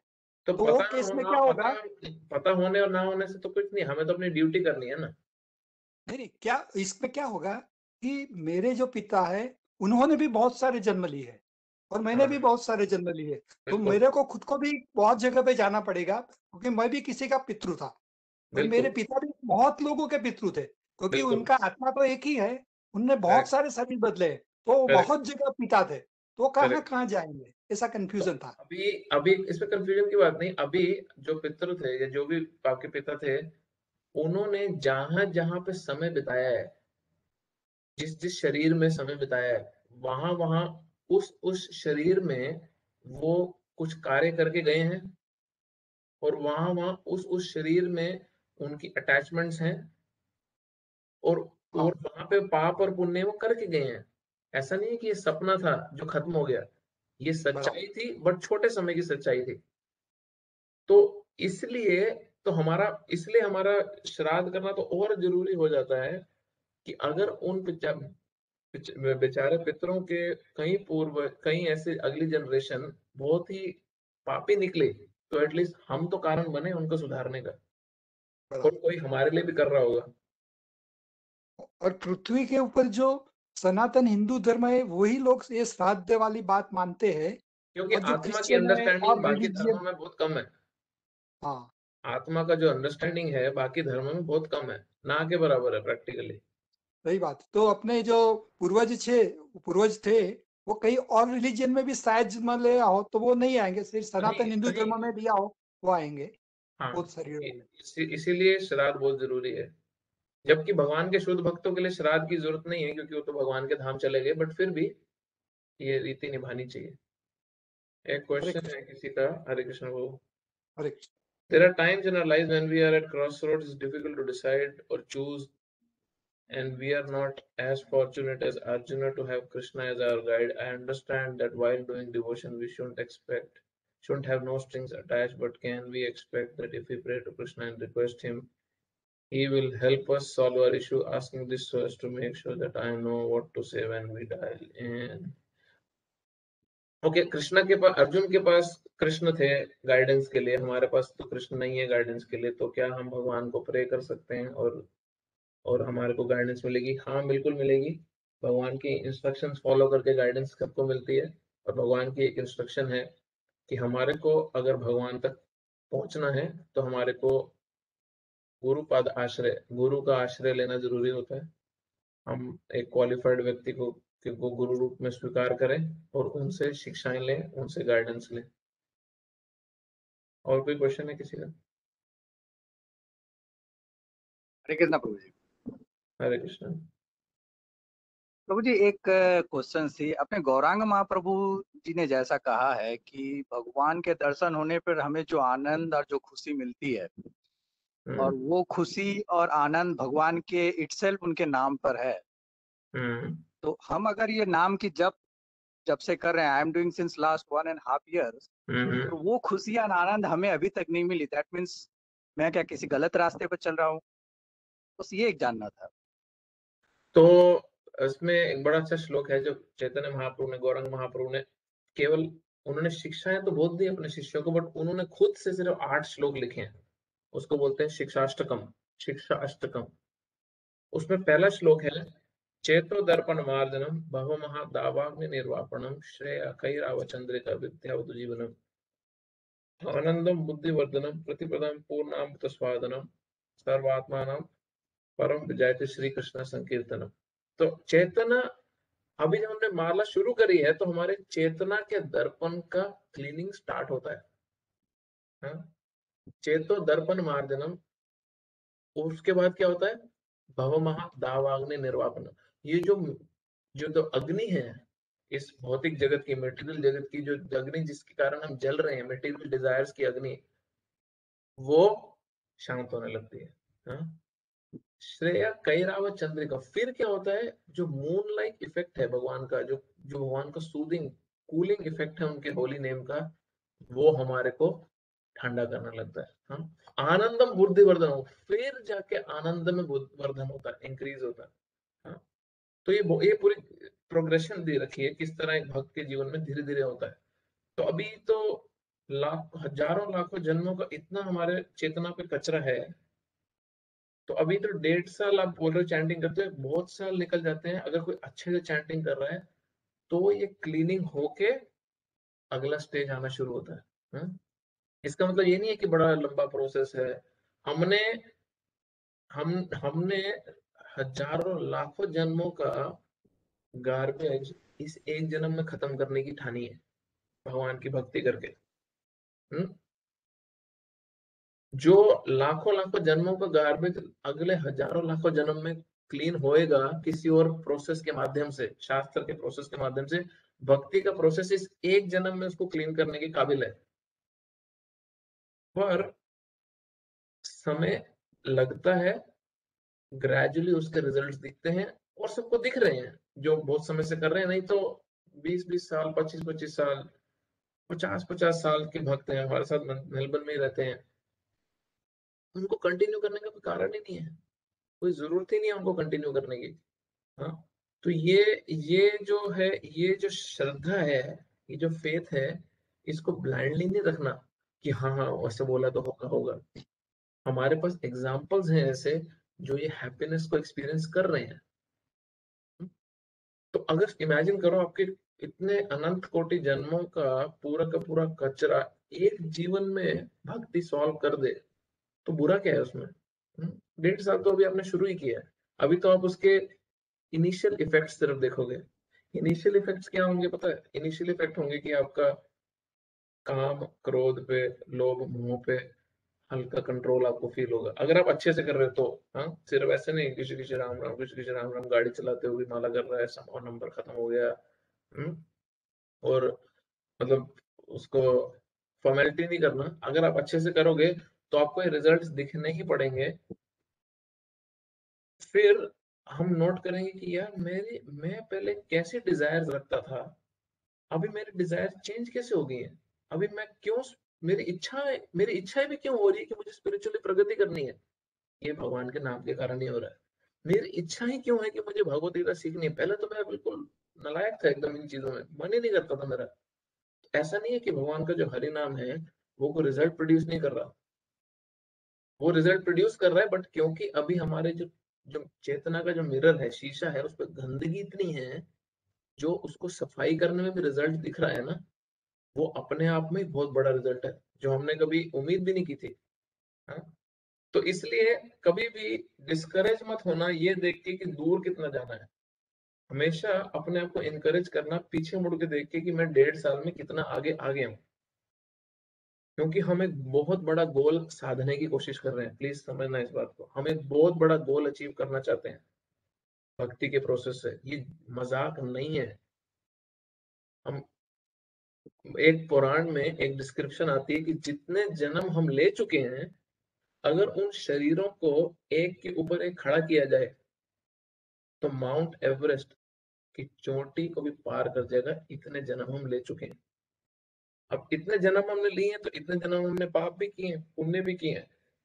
वो सारा का सारा कचरा हम पे एक्यूमुलेट भी हुआ है। अब उस सब को क्लियर करना है। हाँ, उस सब को सफाई करनी है। तो इतना इजी नहीं है। कई बार हमें जैसे 50-60 साल से कमरा बंद हो और आपको बोले जाओ उसमें सफाई करो, और आप जाओ उस कमरे में एक सोफा पड़ा है, आप देखो अरे मिट्टी चढ़ी है उसमें, आप एक कपड़ा लो और उसके ऊपर ऐसे ऐसे वाइप करके बैठ जाओ। तो जितनी बारी आप सोफे पे हाथ मारते मिट्टी निकलती है, जितनी बारी हाथ मारते मिट्टी निकलती है, जितनी बारी आप हाथ मारते मिट्टी निकलती है। तो अगर तो आप डिस्करेज हो गए ये देख के कि हर बारी हाथ मार रहा हूँ मिट्टी निकल रही है, तो आप क्लीनिंग छोड़ दोगे। बट अगर आप इनकरेज हुए ये देख के कि हर बारी हाथ मार रहा हूँ और उतनी मिट्टी कम हो रही है, तो आप इनकरेज रहोगे, तो आपका एंथुजियाज्म मेंटेन रहेगा। अब कितने कितने जन्मों की मिट्टी है ये तो आपको भी नहीं पता, मुझे भी नहीं पता, बट इतना श्योर है कि मिट्टी कम हो रही है। और वो मिट्टी जितनी स्पीड से कम हो उतना हमारा फायदा है, उतनी जल्दी हम भी रिजल्ट देखेंगे। ठीक है प्रभु? थैंक यू प्रभु जी।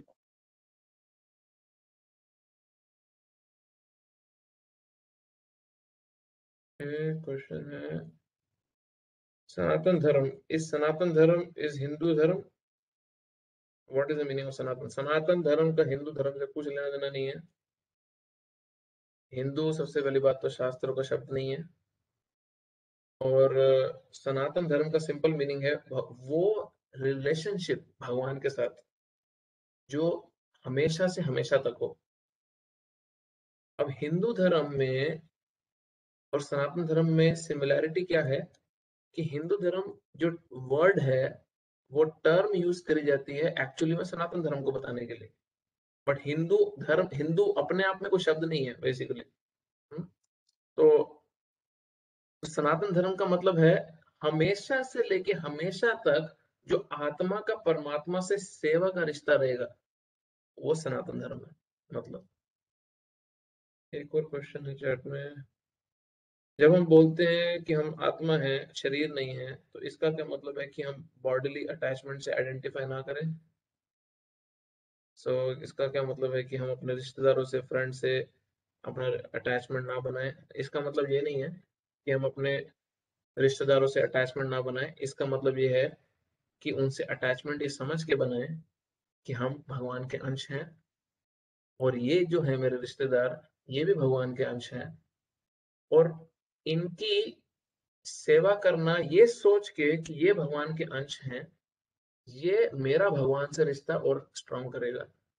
तो ये सोच के मैं इनसे अटैचमेंट बनाऊंगा कि ये भी भगवान के अंश हैं और इस शरीर में मेरे को परिवार के रूप में मिले हैं, और मेरी ड्यूटी है इनके प्रति, और अफेक्शन के साथ, प्रेम के साथ मुझे ये ड्यूटी अपनी निभानी है। तो हम बंधेंगे नहीं। तो यही रिश्तेदारी हमारे को मुक्ति का कारण बन जाएगी। बट सिर्फ इतना सोचना है कि ये मेरे रिश्तेदार नहीं है, ये भगवान के अंश है, जिस तरह मैं भगवान का अंश हूँ, और मेरा इनकी सेवा करना भगवान को सेंटर में रख के है। बस इतनी सिंपल अंडरस्टैंडिंग है। इसलिए भगवत गीता में कृष्ण त्याग करके परिवार को छोड़ के भागने के लिए बात नहीं कर रहे, वो सिर्फ हमारी मेंटालिटी को फिक्स करने की बात कर रहे हैं। ठीक है, और कोई क्वेश्चन है किसी का? आज लंबा हो गया क्लास। ओके, ग्रंथ राज श्रीमद् भगवत गीता की जय, श्रील प्रभुपाद की जय। हरे थैंक यू प्रभु। हरे कृष्ण। जी हरि बोल। हरे कृष्ण। हरे हरे कृष्णा कृष्णा। प्रभु। Hare thank you very much. Krishna प्रभु। हरे कृष्णा। हरे कृष्ण प्रभु। हरे कृष्णा।